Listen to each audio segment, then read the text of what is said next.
down your spine, nothing will. That, of course, is the fabulous Avro Vulcan. And you can tell your grandchildren you've heard the Vulcan howl, the sound of those wonderful Rolls-Royce Olympus engines, 16,500 pounds of static thrust from each of them. That extraordinary howl that she makes when she's starting to take off. It's as if she is pawing the ground, ready to go.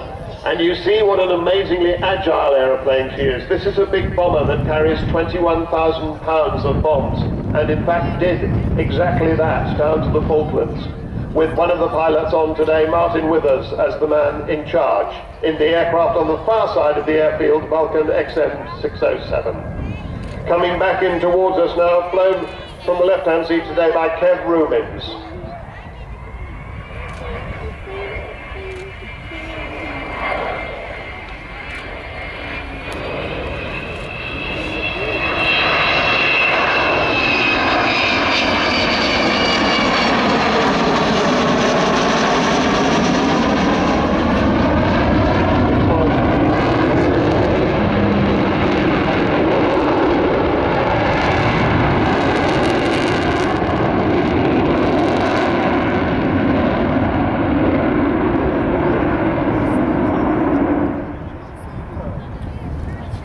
And this aeroplane, XH558, flew here at Waddington on 101, 44 and 50 squadrons. They were